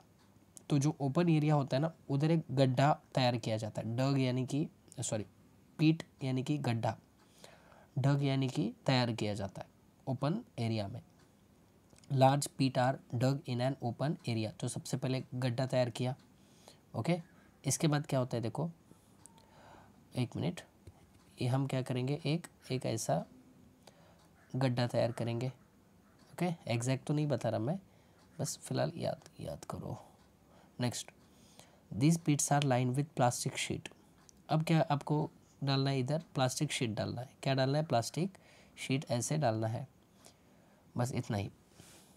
Next देखो, क्यों डालना है लिखने की ज़रूरत नहीं है। The compress degradable waste is dump into the pit. अब क्या करना है? कॉम्प्रेस डिग्रेडेबल वेस्ट जो भी है वो अब इस गड्ढे में डालना है आपको। डग या ऐसे ऐसे ऐसे ऐसे कॉम्प्रेस डिग्रेडेबल वेस्ट डंप करना है, डालना है into the pit and covered with layer of soil. अब इसके ऊपर आप क्या, कौन सा लेयर डालोगे? सॉइल का डालोगे। इसमें और क्या होगा? सॉडस्ट होगा, लीफी वेस्ट होगा, स्पेसिफिक बायोकेमिकल्स रहेंगे, और कभी कभी बायोरिएक्टर्स भी आप डाल सकते हो वहाँ पर। ओके, हाँ। नेक्स्ट देखो, microbes present in soil and other layer decompose the waste. तो जो माइक्रोब्स होते हैं सॉइल के अंदर, वो क्या करेंगे? वेस्ट को डिकम्पोज करेंगे। वेस्ट को क्या करेंगे? डिकम्पोज। और फिर क्या होगा? As a result best quality compost is obtain after few days. और एक कंपोस्ट तैयार हो जाएगा। अपन मराठीमध्ये त्याला खत म्हणतो। बेस्ट क्वालिटी का कंपोस्ट तैयार हो जाएगा, विच कैन बी रिमूव, और बाद में उसको हम निकाल सकते हैं। And such sites can be reuse, और फिर से उसमें हम कचरा डालने के लिए रेडी हो सकते हैं, रीयूज भी कर सकते हैं। तो ये था waste disposal in modern landfill site और उसका प्रोसेस। इसको अच्छी तरीके से, इस डायग्राम को याद रखना, नेमिंग वगैरह एक बार अच्छे से देख लेना हो। Okay, sugar, molasses and salt के अंदर यहाँ पर एक माइक्रोब डाला जाता है, एस्परजिलस नाइगर, और उससे क्या बनता है? सिट्रिक एसिड बनता है। लैक्टोबासिलस डेलब्रुकी मोलासिस कॉर्न स्टिप लिकर में डाला जाता है, और उससे एक प्रोडक्ट मिलता है, उसका नाम है लैक्टिक एसिड। कॉर्न स्टिप लिकर में एक माइक्रोब डाला जाता है, एस्परजिलस इटैकोनिस, और इससे क्या मिलता है? इटैकोनिक एसिड प्रोडक्ट तैयार हो जाता है। तो ऐसे बहुत सारे ऐसे चार्ट है इस चैप्टर में, प्लीज़ लर्न करो, लिखो, एक 10-10 बार लिखो, याद हो जाएगा। ऐसे बहुत सारे चार्ट है इस चैप्टर में, 10 बार याद हो जाएगा, लिखो आप अच्छे से। माइक्रोब्स का कहाँ पर यूज़ करते हैं? ऑयल स्पिल, जहाँ पर पानी में ऑयल गिरता है तो वहाँ पर माइक्रोब्स का यूज़ करते हैं, उसको प्योर करने के लिए पानी को। सीवेज मैनेजमेंट में करते हैं। फिर इनोकुलेंट्स के तौर पर कहते हैं, माइक्रोबियल इनोकुलेंट्स, यानी कि किसी प्लांट में वगैरह डाला जाता है, इनोकुलेंट्स माइक्रोब्स को डालते हैं। माइक्रोबियल पोल्यूशन कंट्रोल में यूज़ होता है। बायोगैस एंड कंपोस्टिंग में माइक्रोब्स का इस्तेमाल होता है। बायो इंसेक्टिसाइड्स में माइक्रोब्स का इस्तेमाल होता है। सिट्रिक एसिड का रोल क्या है देखो, production of drink, toffees, chocolates बना सकते हो। एस्कॉर्बिक एसिड का यूज़ देखो, रोल देखो, एंटीऑक्सीडेंट्स एंड वाइटामिन्स के तौर पर यूज़ होता है। बीटा कैरोटीन का कलर, एडिबल कलर्स तैयार किया जाता है उससे। ग्लाइकोलिपिड्स का इस्तेमाल इमल्सिफायर्स के रूप में होता है। वैनिलिन का इस्तेमाल use as a essence taste. Xylitol का इस्तेमाल आर्टिफिशियल स्वीटनर के तौर पर किया जाता है, आर्टिफिशियल स्वीटनर के तौर पर किया जाता है। नेक्स्ट देखो, microbial enzymes are use instead of chemical catalyst in chemical industry. तो केमिकल इंडस्ट्री में ना केमिकल कैटलिस्ट पहले यूज़ करते थे, लेकिन आजकल माइक्रोबियल एंजाइम्स यूज़ कर रहे हैं। क्यों भाई? कुछ तो रीज़न होगा ना, माइक्रोबियल एंजाइम क्यों यूज़ कर रहे हैं, केमिकल कैटलिस्ट क्यों नहीं यूज़ कर रहे हैं? तो देखो, while using microbial enzymes, costly anti-corrosive instruments are not required। अगर आप माइक्रोबियल एंजाइम्स का इस्तेमाल करते हो तो costly anti corrosive instrument required है क्या? नहीं है। अगर आप केमिकल कैटलिस्ट इस्तेमाल करोगे तो एंटी कोरोसिव इंस्ट्रूमेंट लगेंगे, लेकिन हम ये नहीं यूज़ कर रहे हैं। हम क्या यूज़ कर रहे हैं? Microbial enzyme. तो फर्स्ट पॉइंट में ये लिखना है आपको, while using microbial enzymes costly anti corrosive instruments are not required, required नहीं है। दूसरा, क्यों माइक्रोबियल एंजाइम यूज़ करते हैं? Microbial enzymes are active at low temperature, pH and pressure. Microbial enzyme जो है वो एक्टिव रहते हैं लो टेम्परेचर में, पीएच में और प्रेशर में। इससे एनर्जी सेव होती है। नेक्स्ट देखो, enzymes carry out specific processes due to which unnecessary by product are not form. तो अननेसेसरी कोई बाय प्रोडक्ट नहीं बनता, तो इसलिए प्यूरिफिकेशन के लिए जो एक्सपेंस होता है, खर्चा होता है, वो मिनिमाइज होता है। क्यों? क्योंकि अननेसेसरी बाय प्रोडक्ट नहीं तैयार होते हैं। ओके, अननेसेसरी बाय प्रोडक्ट तैयार होते हैं क्या? नहीं। अगर आपको ए चाहिए तो ए ही मिलेगा, ए के साथ साथ बी नहीं मिलेगा। तो बी मिलने के बाद क्या होगा? ए और बी को सेपरेट करना पड़ेगा, प्यूरिफाई करना पड़ेगा, तो उससे खर्चा जाएगा बहुत। लेकिन ये अननेसेसरी ऐसा बाय प्रोडक्ट ये फॉर्म नहीं करते, इसलिए एंजाइम्स का इस्तेमाल हो रहा है आजकल कंपनियों में। नेक्स्ट देखो, enzymes can be reuse. Enzymes को हम बार बार यूज़ कर सकते हैं। इसकी वजह से 10 microbial enzymes are eco friendly. और बार बार यूज़ कर सकते हैं तो इसलिए माइक्रोबियल एंजाइम्स क्या है? इको फ्रेंडली है। Hence microbial enzymes are use instead of chemical catalyst in chemical industry. Which substance is use to produce cheese. So कौन सा सब्सटेंस? मिल्क यूज़ करते हैं, और इसके साथ साथ microbes like Lactobacillus lactis and Streptococcus thermophilus, ये भी आप 10 बार लिखोगे, ये चीज़ में इस्तेमाल होता है। Which enzyme was use earlier for cheese production.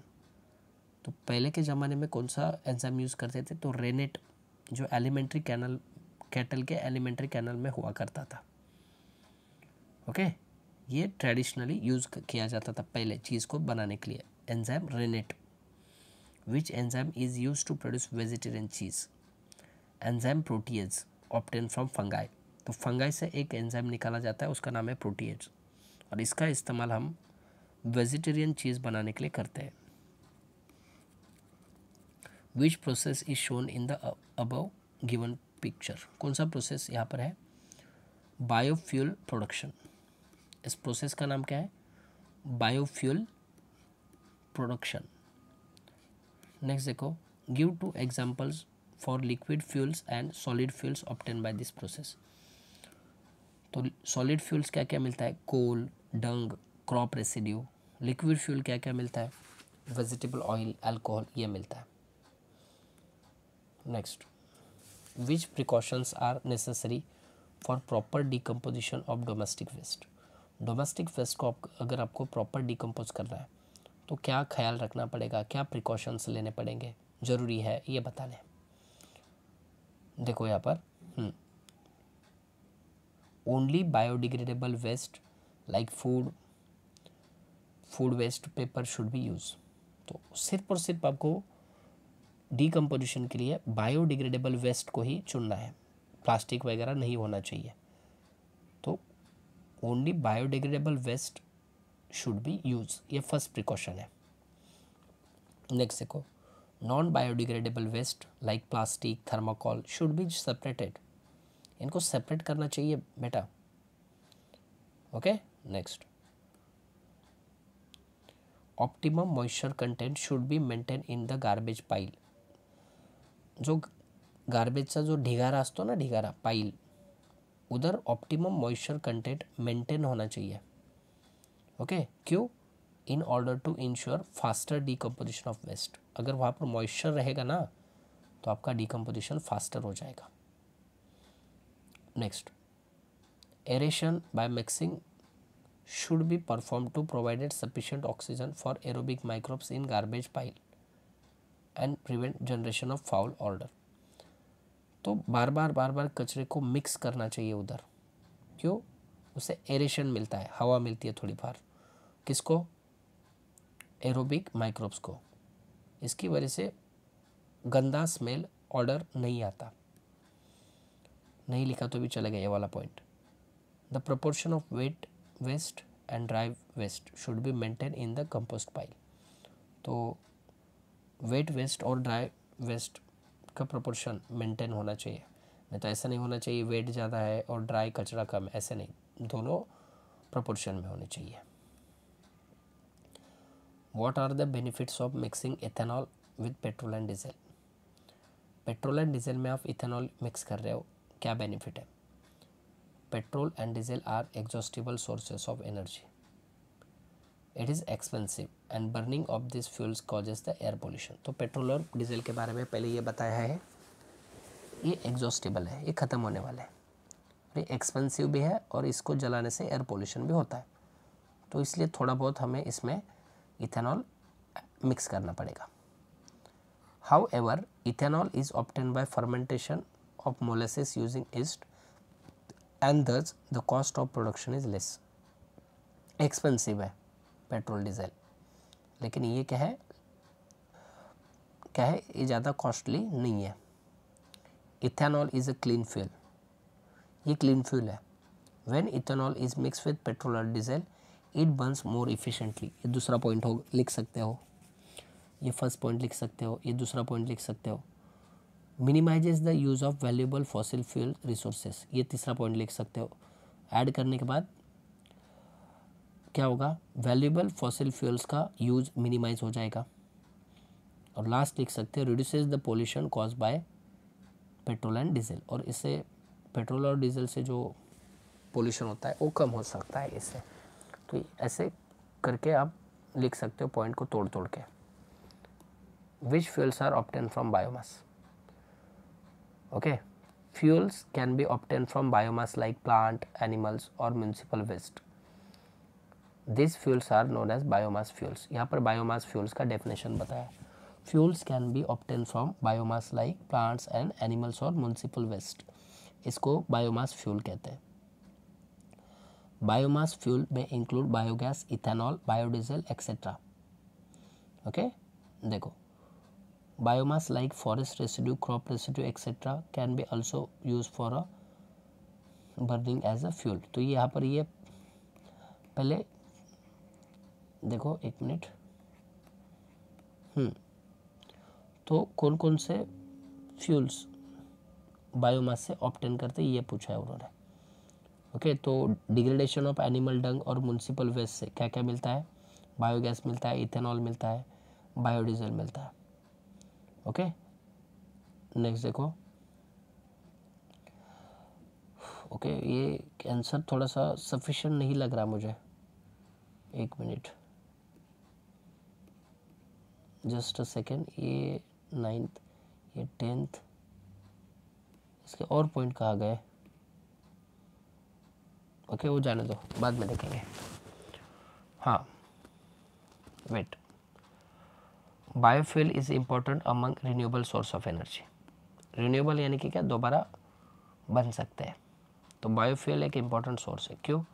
देखो, the sources of energy which are being produce continuously in nature and are inexhaustible are called renewable source of energy. Renewable source का एनर्जी का definition बताया, मैंने पहले भी बता चुका हूँ मैं 4th चैप्टर में। अब बायोफ्यूल्स क्यों इम्पोर्टेंट रिन्यूएबल सोर्स है? Biofuels are available in solid, dung, crop residue etcetera. Liquid में भी होता है vegetable oil, alcohol and gases, गोबर गैस। ये आंसर उसमें लिख सकते हो, अभी जो क्वेश्चन देखा ना वो वाला, ये वाला पॉइंट लिख सकते हो। Biofuels are easily available in sufficient amount में अवेलेबल है। They are reliable fuel for the future. Hence इन सब की वजह से बायोफ्यूल क्या है, रिन्यूएबल सोर्स ऑफ एनर्जी है।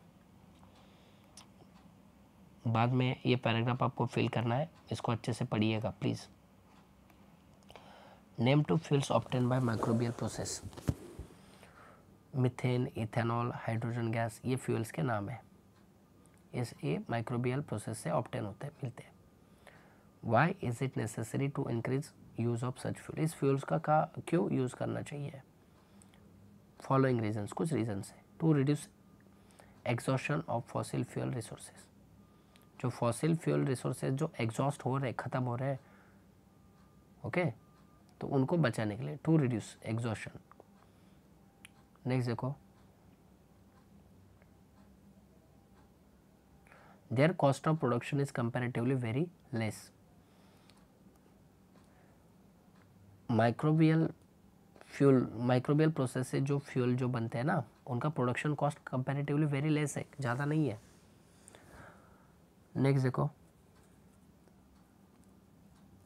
नेक्स्ट यहाँ पर देखिए, methane when burn generates comparatively lower amount of smog forming pollutants.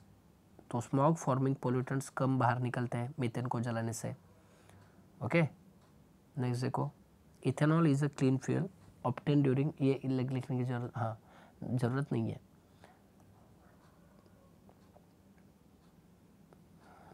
Okay, तो पहली तो बात ये क्या है, क्या लिखना है आपको? To reduce exhaustion of fossil fuel resources. इसलिए माइक्रोबियल प्रोसेस से जो फ्यूल बनते हैं उसको इस्तेमाल करना चाहिए, फर्स्ट पॉइंट लिखा। सेकेंड पॉइंट में आपको क्या लिखना है? Production cost is less. इन सब की प्रोडक्शन कॉस्ट क्या है? लेस है। नेक्स्ट क्या लिख सकते हो मीथेन के बारे में, ये जो मैंने बताया वो। और फोर्थ पॉइंट में क्या लिख सकते हो? These are the renewable source of energy. और फिर और क्या लिख सकते हो? They produce less air pollution, ऐसे लिख सकते हो। ये काफ़ी इम्पोर्टेंट पैराग्राफ है बेटा, प्लीज़ प्लीज़ इसको याद रखो। और ये दो बैक्टीरिया याद रखना, सुडोमोनास spp एंड अल्केनोवोरेक्स बर्क्यूमेंसिस। इनका इस्तेमाल ऑयल स्पिल में किया जाता है। जब नदी में जो तेल वगैरह जो गिरता है ना, उसको साफ करने के लिए इसका इस्तेमाल किया जाता है। नेक्स्ट, ये चैप्टर भी हो गया। इसके जो भी 1 आंसर क्वेश्चंस है 1 मार्क्स के, स्क्रीनशॉट लीजिए और इसको याद करो, ओके। चलो आगे बढ़ते हैं।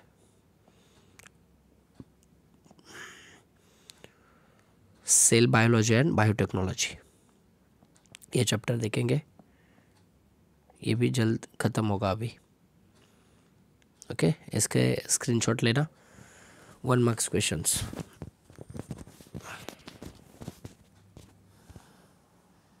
ओके, अच्छे से प्लीज़। लास्ट से इसको ख़त्म करेंगे।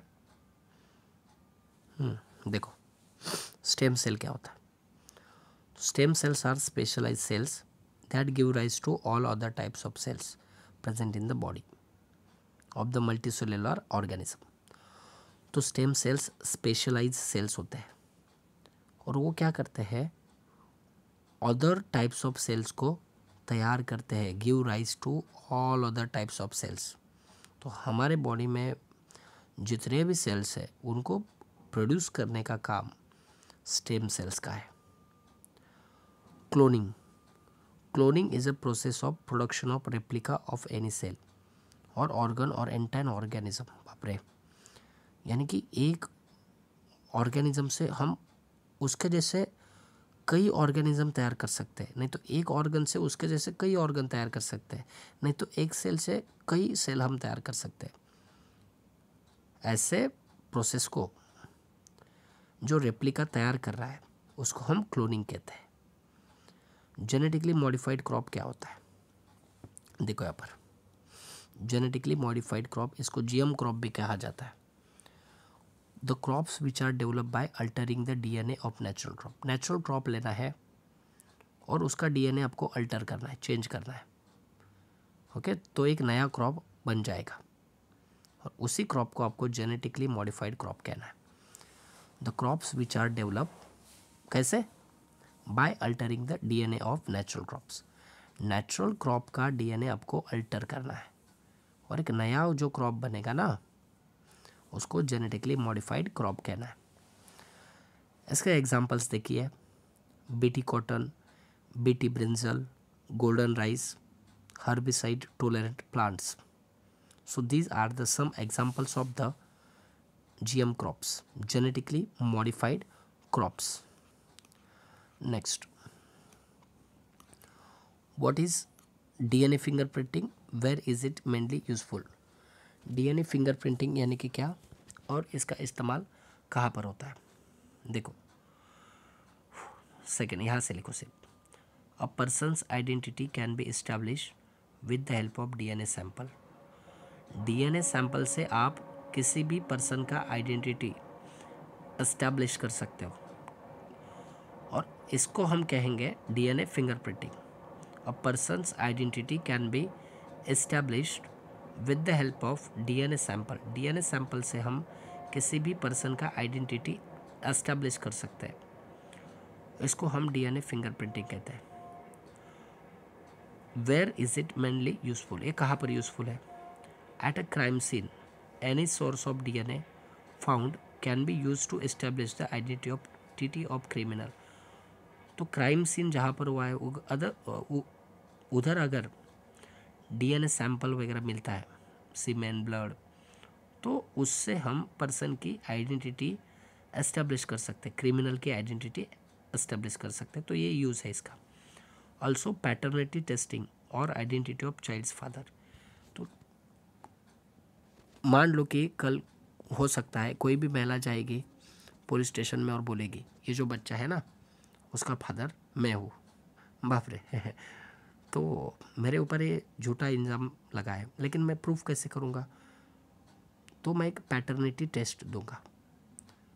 ओके, तो ये किससे पता चलता है? DNA फिंगरप्रिंटिंग से पता चलता है। तो ये था इसका यूजेस। आगे ओके, ये आपको अल्फ़ाबेटिकली क्या करना है? रीअरेंज करना है। अल्फ़ाबेटिकली क्या करना है? रीअरेंज करना है। तो देखो क्या क्या है यहाँ पर। पहले आएगा BEDAC। ओके, हाँ, पहले क्या करना है? Inject viruses in the plant. ये पहला काम करना है, प्लांट के अंदर वायरस इंजेक्ट करना है। ओके, हाँ, बाद में क्या आएगा? यहाँ पर ई आएगा। क्या आएगा? ई आएगा। हाँ, वेट मैं बताता हूँ क्या है। करेक्ट अल्फ़ाबेटिकल ऑर्डर पहले याद रखो। ये है इसका करेक्ट ऑर्डर। देखो, और बाद में उन्होंने पूछा है, क्या पूछा है? देखो, कंप्लीट भी करना है। यहाँ पर बी और ई क्या है ये भी बताना है आपको। तो सबसे पहले बी क्या है? देखो, isolation of desired gene from human pathogen. Isolation of desired gene from human pathogen.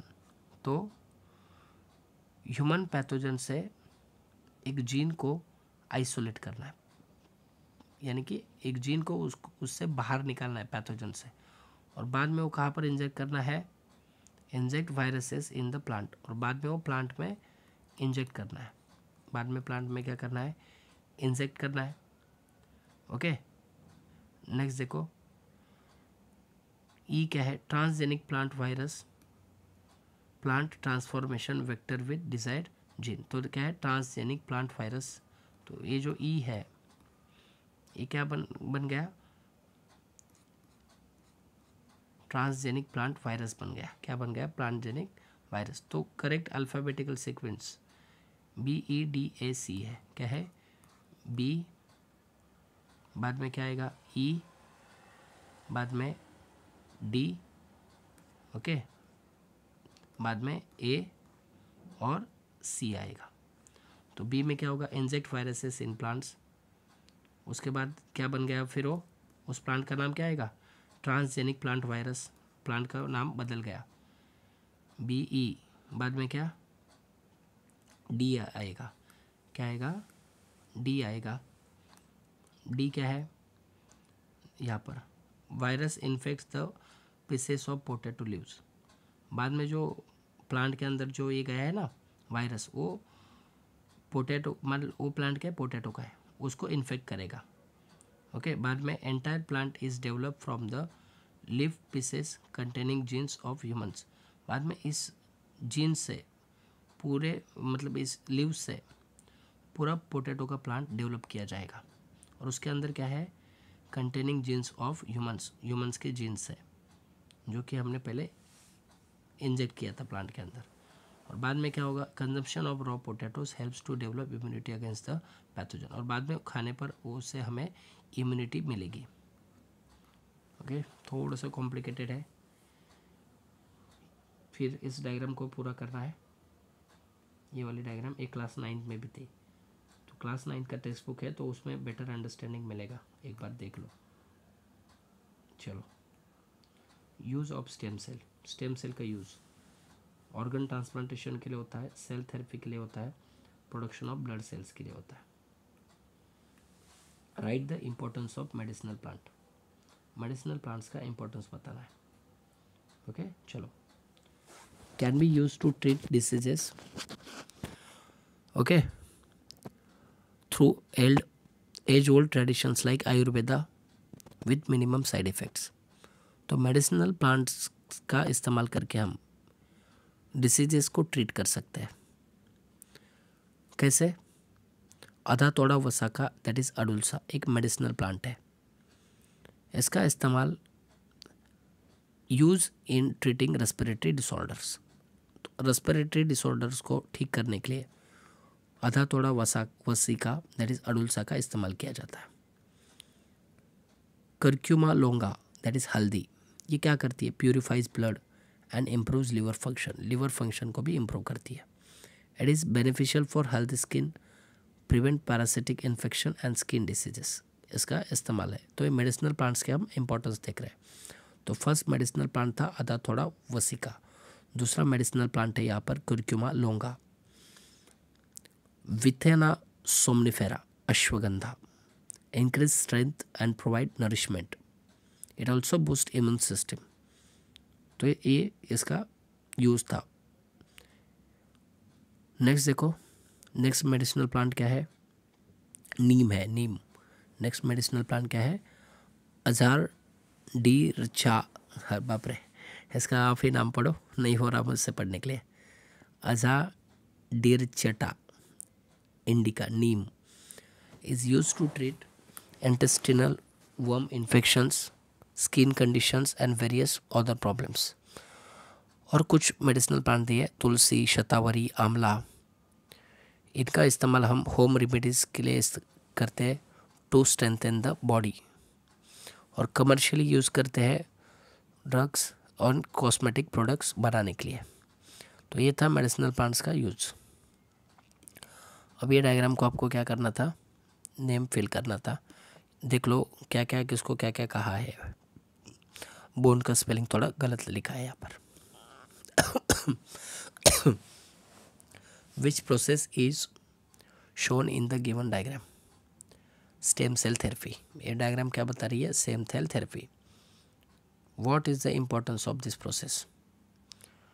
Stem cell can be transformed into other type of cell. Stem cell से हम दूसरा टाइप का सेल भी बना सकते हैं। The organs generated using stem cell can be used for organ transplantation. बाप रे, स्टेम सेल का इस्तेमाल करके हम ऑर्गन भी बना सकते हैं और उसका इस्तेमाल हम ऑर्गन ट्रांसप्लांटेशन के तौर पर भी कर सकते हैं। Which organs can be transplanted by this process, कौन कौन से ऑर्गन ट्रांसप्लांट किए जा सकते हैं, neuron, brain, intestine, liver, heart, bone, ये सब ऑर्गन्स। ये क्वेश्चन हम देख चुके हैं। नेक्स्ट देखो, ये फिर से आ गया। देखो देखो, मैं अच्छे तरीके से और भी आपको बताऊंगा अच्छी तरीके से। देखो क्या किया जाता है, inject virus in the plant. Okay, ये बॉडी से वायरस लिया जाता है, बाद में वो प्लांट में इंजेक्ट करते हैं। ओके, तो ये क्या बना, इसको हमने नाम दिया था, ये इसको हम क्या कहेंगे, ट्रांसजेनिक प्लांट वायरस कहेंगे। क्या कहेंगे, ट्रांसजेनिक प्लांट वायरस। ओके, ये प्लांट में गया और ये लीव्स को इन्फेक्ट करेगा, और बाद में क्या होगा, इस लीव्स से ना, इस लीव से हम नया प्लांट प्रोड्यूस करेंगे पोटैटो का, और ये जो पोटैटो हम खाएंगे ना, तो हमें इम्यूनिटी मिलेगी। क्या मिलेगी, इम्यूनिटी। ये वैक्सीन में भी ऐसे ही होता है, वायरस डाला जाता है हमारे बॉडी के अंदर, तो वैक्सीन से अच्छा है ना, इसको एडिबल वैक्सीन कहते हैं। आई होप अभी आपको समझ में आएगा, मैं भी थोड़ा सा कंफ्यूज हुआ था उधर। Identify the process given in the figure. Edible vaccine मैंने बोला ना, वो edible vaccine. Write importance of the above process. Transgenic potatoes when consume raw provided immunity against cholera and disease cause by E coli लिखा तो भी चलेगा। तो इसको हम रॉ कच्चा खाएंगे तो ये इम्यूनिटी प्रोवाइड करता है अगेंस्ट कोलेरा, और कोलेरा किसकी वजह से होता है, कॉज बाय ई कोलाई, तो हमें कोलेरा नहीं होगा।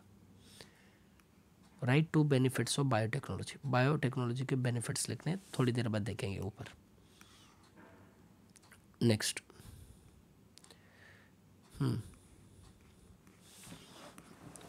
What is biotechnology. बायोटेक्नोलॉजी मतलब क्या, the technique of bringing about improvements in living organism.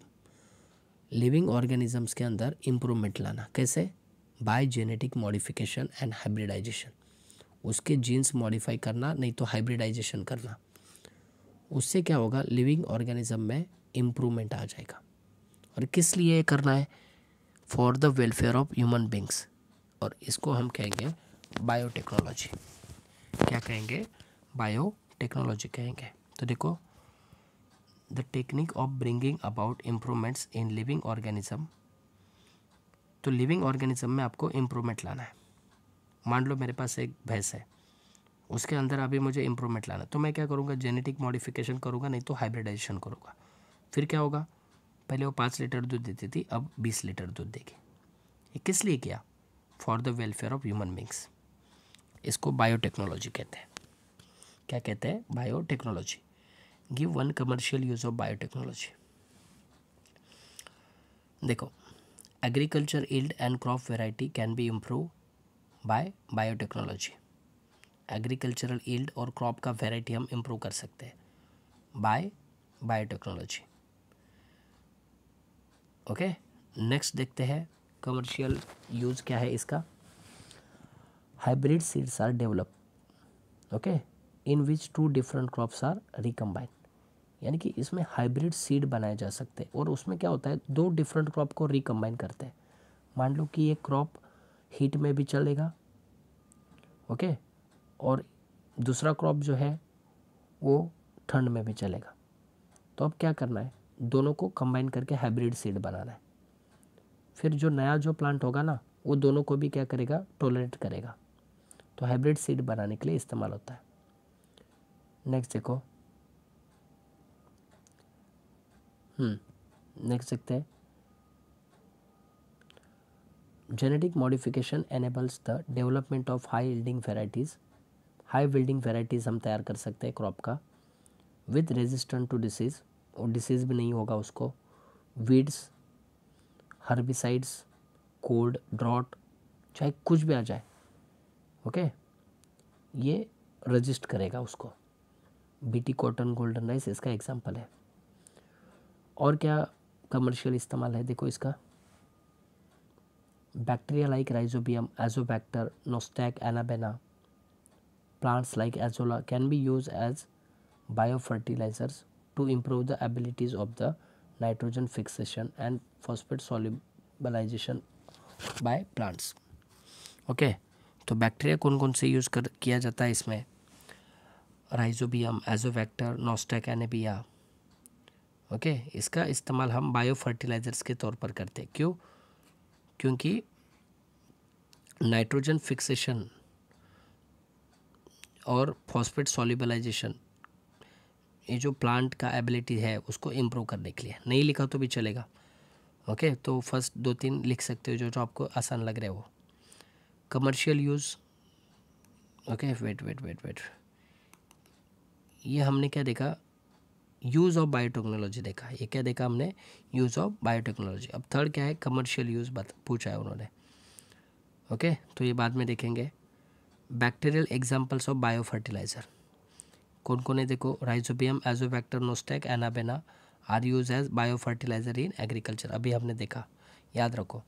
और जेनेटिकली मॉडिफाइड क्रॉप बताना है तो बेटी कॉटन, गोल्डन राइस एक्सेट्रा ये आएंगे। नेक्स्ट,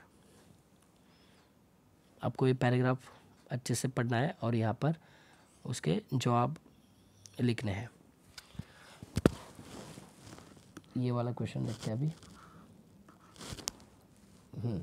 ये वाला देखो, वेट, यहाँ पर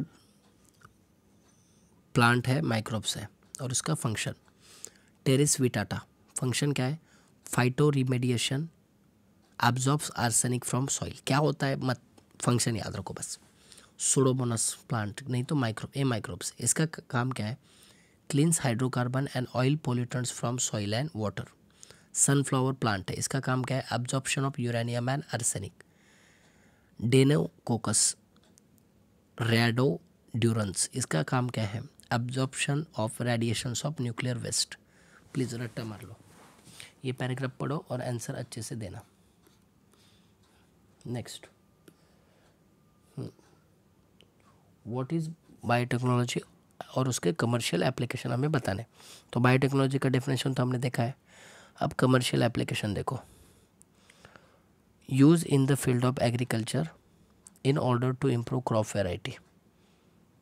ओके, तो क्रॉप वेराइटी को इम्प्रूव करने के लिए एग्रीकल्चर के फील्ड में बायोटेक्नोलॉजी का इस्तेमाल होता है। यह था first, commercial applications. Techniques such as artificial insemination and embryo transfer. Artificial insemination यानी कि मेरी एक इंडियन काऊ है, मैं क्या करूँगा, फॉरेन के बुल से सीमेंट लेके आऊँगा और इंडियन काऊ के यूटेरस में इंसेमिनेट करूँगा, यानी कि इंसर्ट करूँगा। फिर ये जो नया बच्चा होगा ना, उसमें 2 लोगों की क्वालिटी होगी, एक फॉरेन की और एक इंडिया की। तो इसको हम आर्टिफिशियल इंसेमिनेशन कहते हैं। ओके, हाँ, तो इससे क्या होता है, ये यूज़फुल है। ऐसा क्यों, एनिमल हस्बेंड्री में, to improve quality and quantity of animal product like milk, wool, meat. इससे हमारा मुनाफा ज़्यादा बढ़ता है। तो ये था second commercial application of biotechnology. Next,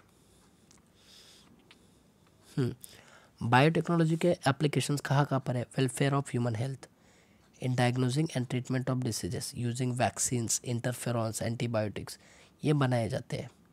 biotechnology का इस्तेमाल करते हैं, वैक्सीन्स, इंटरफेरॉन्स, एंटीबायोटिक्स, ये सब बनाए जाते हैं। Biotechnology is use for manufacture of industrial products. Environmental management में इसका इस्तेमाल होता है। इंडस्ट्रियल प्रोडक्ट्स को मैन्युफैक्चर करने के लिए यूज़ होता है। फूड प्रोसेसिंग के लिए बायोटेक्नोलॉजी का इस्तेमाल होता है। ग्रीन रिवॉल्यूशन के लिए, वाइट रिवॉल्यूशन, ब्लू रिवॉल्यूशन, इन सब के लिए बायोटेक्नोलॉजी का इस्तेमाल होता है। और DNA fingerprinting technique play an important role in forensic sciences and paternity testing. कौन से भी 2 एप्लीकेशंस आपको लिखने थे और इसके 1 आंसर क्वेश्चंस आप याद कर लो। और ये था 8 चैप्टर। आई होप आपको समझ में आया होगा। अब 2 चैप्टर बचते हैं, सोशल हेल्थ और डिज़ास्टर मैनेजमेंट। इजी चैप्टर्स है, इनको भी ज़रूर करना है। अभी 1.5 आवर्स का ये वीडियो बन गया और टाइम देखो क्या है 12:30। तो अभी बिल्कुल भी कैपेसिटी नहीं है 2 चैप्टर की वीडियो बनाने के लिए। कल मैं इसकी वीडियो बनाता हूँ। ओके, चलो बाय बाय, थैंक यू।